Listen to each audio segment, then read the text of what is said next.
Kepolisian Resor Polres Kutai Barat telah menetapkan 5 orang sebagai tersangka kasus penganiayaan sesama tahanan hingga menyebabkan meninggal dunia. Kelima tahanan yang ditetapkan sebagai tersangka itu sedang menjalani proses persidangan dengan inisial nama RM, RS, BM, RF dan JN. Hal itu dijelaskan Kabid Humas Polda Kaltim, Kombes Pol Yusuf Sutejo, dalam keterangan pers rilis pengungkapan kasus tersebut di Mapolres Kubar, Rabu, tanggal 4 Mei tahun 2022. Menurut Yusuf, kelima tahanan ini kemudian ditetapkan kembali menjadi tersangka dengan perkara penganiayaan terhadap tahanan yang meninggal dunia bernama Hendrikus Pratama 41 tahun warga Kampung Ngenyan Asa, Kecamatan Barong Tongkok. Kelima tersangka ini dikenakan pasal 170 KUHP dengan ancaman pidana hukuman 5 tahun penjara. Kabid Humas Polda Kaltim ini juga mengatakan bahwa tidak ada keterlibatan petugas atas tewasnya tahanan kasus ilegal BBM subsidi tersebut. Pihaknya sudah melakukan pemeriksaan internal melibatkan Propam Polda Kaltim, sehingga dari 25 tahanan yang diperiksa mengerucut menjadi 5 orang yang ditetapkan sebagai tersangka. Ia menegaskan, kasus ini sudah diperiksa baik dari Propam Polres maupun Propam Polda Kaltim, perihal pelaksanaan penjagaan tahanan oleh anggota Polres Kubar. Karena ada kelalaian saat piket jaga, maka 4 orang anggota dikenakan sanksi tindak disiplin kepolisian. Pasal yang dilanggar adalah 170 dan 35. Secara bersama-sama melakukan penganiayaan. Sudah melalui proses penyidikan dan pengembangan berdasarkan keterangan saksi-saksi dari 25 orang yang diperiksa menunjuk menjadi 5 orang yang ada di belakang saya ini. Dan akhirnya kita melakukan penetapan pada hari ini.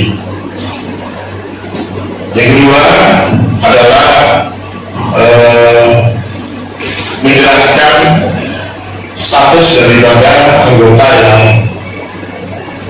pada saat itu pada saat kejadian tiket atas kelalaiannya yang seharusnya tempat itu tahanan sel tersebut menjadi pengawasannya, akibat lalainya maka terjadilah peristiwa ini.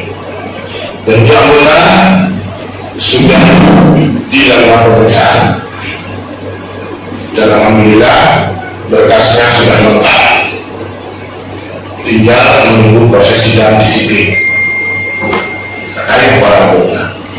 Di Kapolda Kalimantan Timur sudah berpesan kepada kami tidak akan pernah mentolerir kelalaian yang terjadi pada anggota. Ya, beliau berpesan demikian.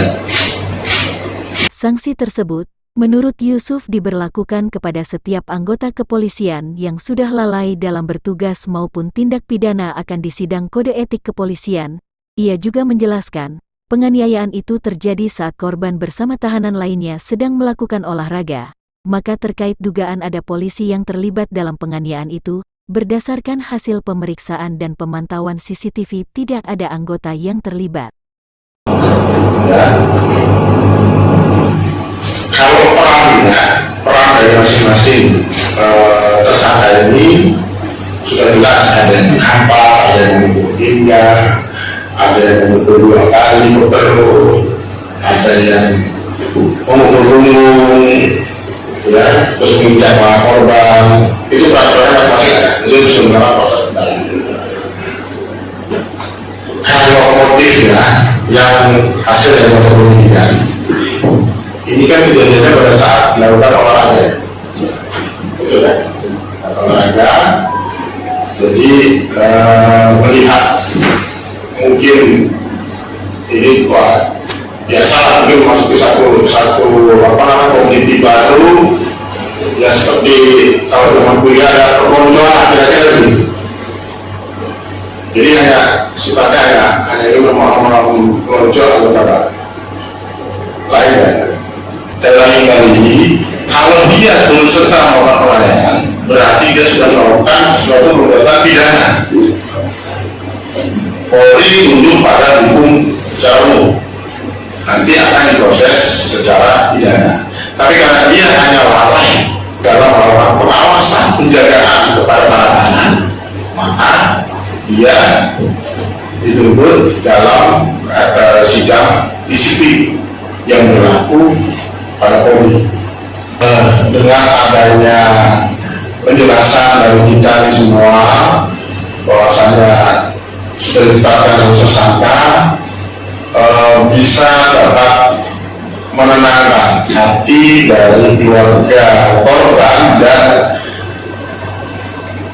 masyarakat yang ada di sini di Kutai, ya kan, agar lebih tenang dan percayakan ini kepada Polri, kepada kita. Kita tidak akan terbang pilih, kita akan melakukan terapkan aturan yang ada dengan setegas-tegasnya. Ya. Yang kedua, kami juga minta bantuan dari rekan untuk bisa menyampaikan hal ini kepada masyarakat, ya, sehingga tidak ada terjadi kekisuran, terjadi kegaduhan di Kutai Barat dan selama ini memang bagus. Nah, jangan sampai hal demikian bisa mempengaruhi yang lain. Kami percayakan semua ini kepada kami. Kita akan ungkap ini sejelas-jelasnya berdasarkan fakta hukum yang ada. Kalau memang yang memenuhi unsur-unsur tersebut yang dipersangkakan, kita berkoordinasi dengan jaksa penuntut umumnya untuk mendapatkan hukuman yang pasti. Untuk diketahui, sebelumnya seorang tahanan, Hendrikus Pratama, meninggal dunia setelah mendapat penangguhan penahanan untuk kebutuhan dalam perawatan medis di ruangan Bengkirai kelas 3 RSUD Harapan Insan Sendawar, sekira pukul 11 malam, Sabtu, tanggal 24 April tahun 2022. Dari Kutai Barat, AJK TV melaporkan. Saya sampaikan tadi, tetap harus dalam pengawasan minimal 1 jam sekali, harus dilakukan dicek, dikontrol para tahanan tersebut masuk ke selnya, diperiksa kesehatannya dan barang-barang yang ada di sana. Jangan sampai membawa barang-barang yang dilarang, handphone lah, apa dan sebagainya. Sanksi Pak untuk penganiayaan ini? Ini ancamannya adalah 5 tahun 6 bulan.